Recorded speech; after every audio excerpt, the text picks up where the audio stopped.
financial inclusion is an important topic. You've mentioned it in the previous segment.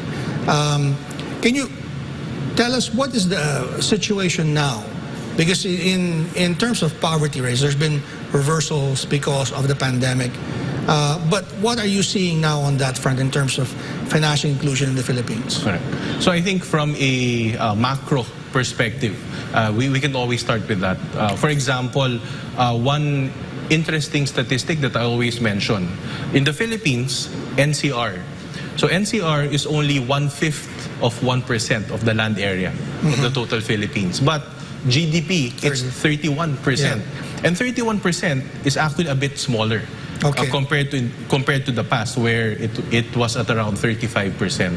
So very slowly, we have been behaving more inclusive, because other regions within the country are then gaining more from an economic perspective and are contributing more to the total country. So number one. And then connecting that to even the infrastructure developments. If you look at the developments all the way from the Aquino administration to the Duterte administration, a lot of the infrastructure commitments have not necessarily focused on Metro Manila. Okay. So the rest of the region... They spread it out. Yes, definitely. So other portions of Luzon, other portions of Visayas, and then Mindanao. So that's a very positive sign. And then, number three, at the end of the day, it's about alleviating poverty, right? So based on what I remember, we are still at around 23% poverty incidence. So around 23% of the population would still exist on 12,000 per month for a family of 5. And we've seen a slight drop as well in that statistic. So again, that's an excellent sign, right? It's an excellent indicator of the things that we're experiencing now.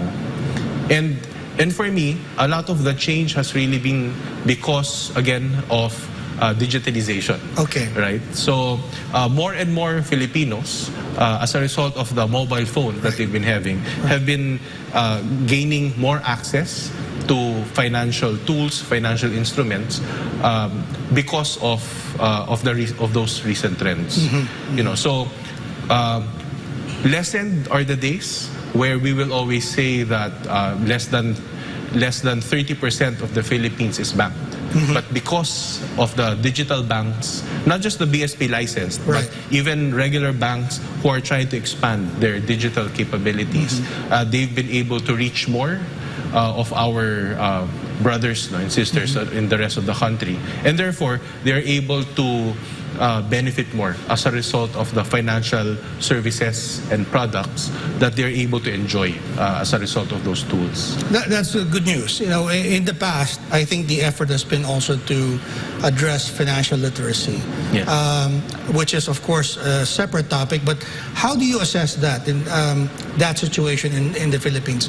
Our level of financial literacy, because you go to Singapore, you have young kids trading in the stock market with their cell phones, right? We're not yet there, obviously, but what's the situation as you see it? Right now, especially for FINEX, we do have a strong drive to improve on financial literacy. Okay. I've touched on, there have been several webinars and activities in close coordination with different non-profit organizations as well, wherein we try to reach the micro to small enterprises and then helping them, you know, improve on their financial literacy. We even have a book, you know, that we also give out and, you know, I think sell or to some, just to make sure that there are other sources of knowledge as far as literacy is concerned. So it really, I understand that there are two different topics, right? So financial inclusion and financial literacy, but they really need to go hand in hand. Right. Because, as you know, I mean, the higher that your income is, if you don't know how to, you know, save, it's easy to spend. Right. So, and that's human nature. Right. So as the behavior that we'd like to put in place is that as your take-home income increases, so should your discipline financial discipline, and that can only be developed or at least started through financial literacy. Right, and you know, I don't know if you would agree with this, but I see the lack of financial literacy as the problem, really, why so many people often fall victims to schemes, right? Yes. And some of them are not all illegitimate. You take cryptocurrencies, for example. I think people are drawn to it with the thought that they could get rich quick. But I guess, of course, financial literacy will tell you there's no such thing, right? And in fact, some people have said that, you know, this whole crypto business is really the new subprime of our time. Would you agree to that, or maybe try to explain it in some other ways to help people grasp the problem better? Yeah. So I think it's to each his own. Okay. Right. So at the end of the day, I have friends who refuse to invest in cryptocurrency and the like because they just don't see the overall sense. In my sense, it's not money. It's but I guess people really, you know, have expectations that are, I don't think, backed up by reality. But Correct. I'm sorry. Yes. So there are people who really behave that way, right? So again, depending on the behavior and the beliefs, you have a corresponding investment target for those, right? So the cryptocurrency and similar types of instruments really is catered to a specific portion of the market. Obviously, it's not yet mainstream, right? And given the issues regarding it the past, there have been a few who were turned off. But again, there are still certain segments or certain groups within the market that like that and see the future. So it's really a mixed bag. I think the spectrum is wide, and we need more time, for it to prove itself some more, because relatively it is new, right, as compared to the other banking products and services.